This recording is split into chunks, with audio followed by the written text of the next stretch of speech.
There are days when I wake up and feel that something is wrong, even when everything seems fine. The coffee is ready, the sunlight enters through the window, and the world outside follows its rhythm. But inside me, there's a strange silence, a kind of restlessness I can't quite name. On those days, the most dangerous lie disguises itself as calm, the famous, "I'm fine." I tell myself that I'm fine. I smile at those who ask, pretending my heart is at peace. But deep down, I know it's not. It's curious how we learn from an early age to hide what we feel, as if worry were a flaw in our character and sadness an error to be corrected. I've repeated that phrase so many times, trying to convince others and myself that I was in control, that my mind wasn't spinning, that fear wasn't quietly holding me captive inside. But the truth is that "I'm fine" is a mask we wear when life feels too heavy to explain. It's a shield against questions we don't want to answer, against the gaze of those who might not understand. Yet worry, as Buddha taught, is a form of attachment, not only to what we want to happen, but to the illusion of control we believe we have over reality. And when control slips through our fingers, as it always does, "I'm fine" becomes a kind of prison. I remember one specific day when that mask fell off. It was late afternoon, the sky was gray, and the world felt heavy. I sat in silence and realized I could no longer sustain that lie. I wasn't fine. Admitting that felt like opening a small crack inside my mind. Suddenly, air came in.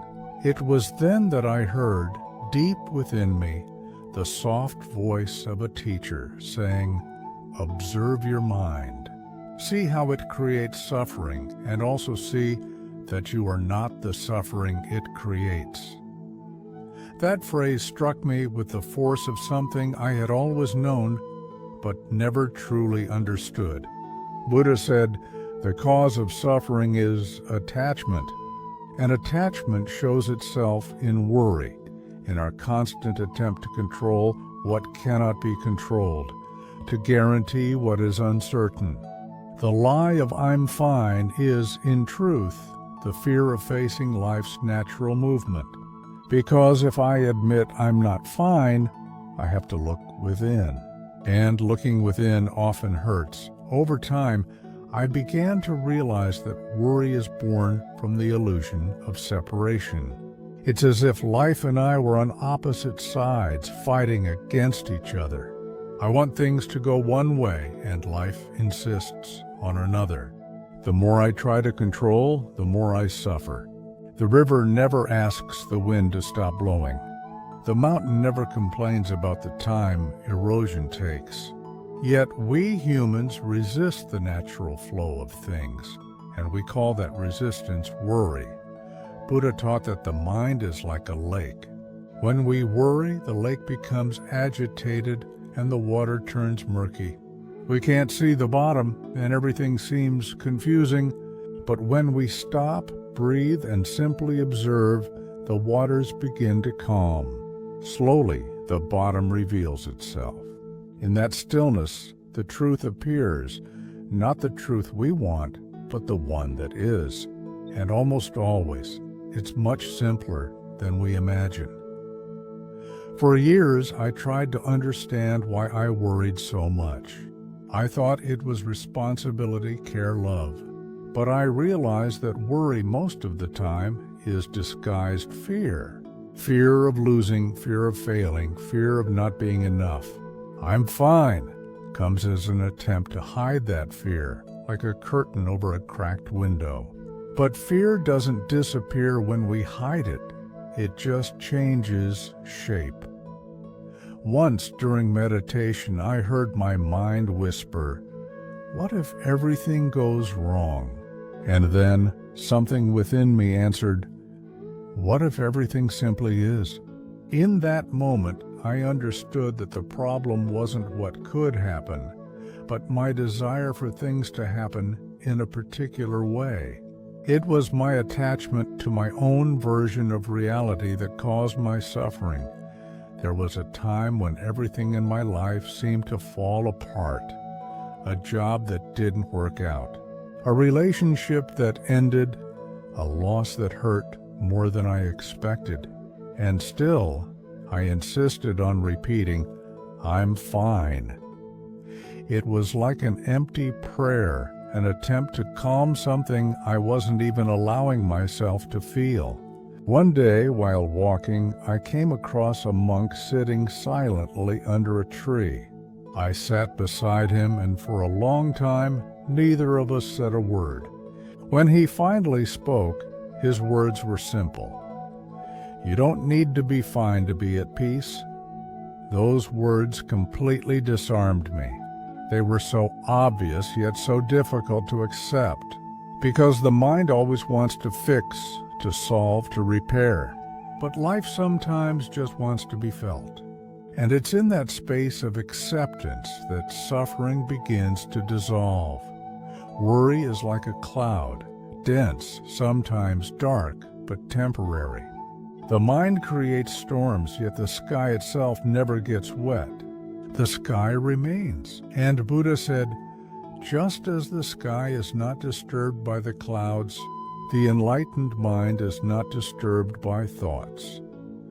That phrase changed the way I live. I began to observe each thought like a wave. It rises, grows, breaks, and disappears. The more I tried to hold on to the waves, the more tired I became.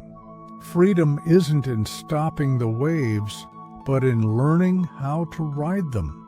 That's when I started practicing what I call compassionate presence, to be with what is without fighting it.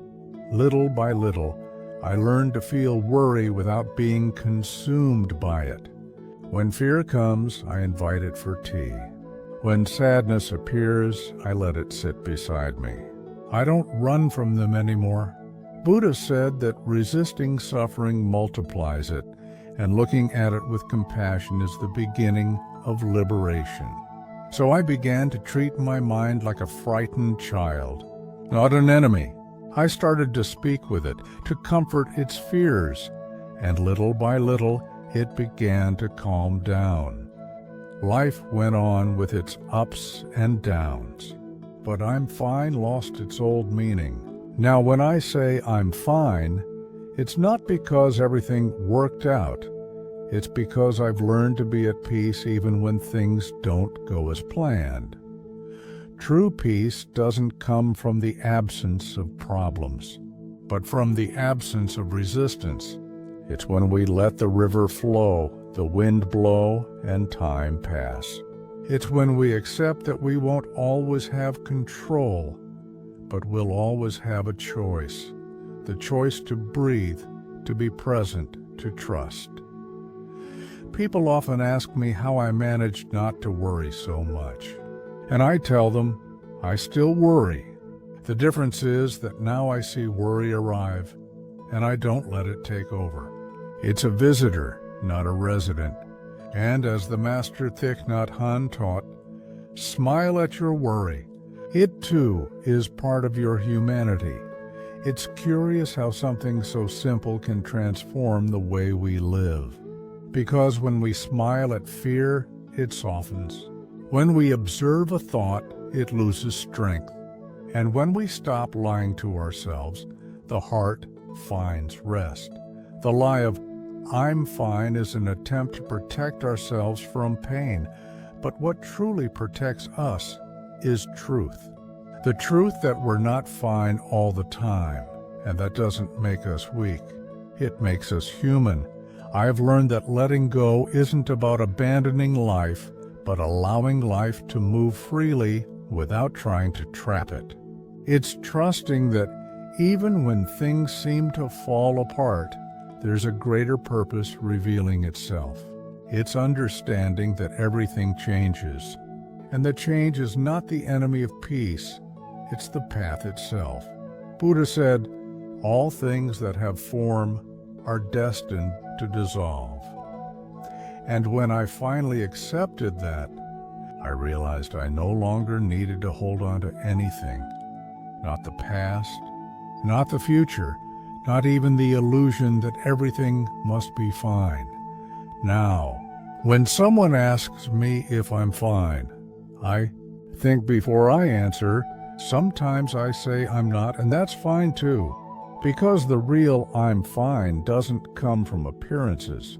It comes from acceptance. Worry still exists, but now it's just a reminder that I'm alive, that I care, that I still have something to learn. And when it arises, I take a deep breath and remember what the monk told me under that tree. You don't need to be fine to be at peace. That phrase has become my silent mantra. On difficult days, it brings me back to center. On good days, it keeps me humble. And on all days, it reminds me that peace is not a destination, it's a state of presence. When I learn to observe my mind with gentleness, I realized that life is much lighter than it seems. Pain comes, fear comes, but they also go like tides, like seasons. And there's something deeply freeing in no longer fighting what is. These days I walk more slowly. I listen more. I breathe more. And when I catch myself saying I'm fine without meaning it, I stop. I close my eyes, place my hand on my chest, and say, even if I'm not fine, I'm here. And that presence is enough. In the end, the lie of I'm fine isn't about deceiving others. It's about the fear of facing our own impermanence. But when we accept that everything changes, the body, the mind, the emotions, we stop fighting the flow of existence.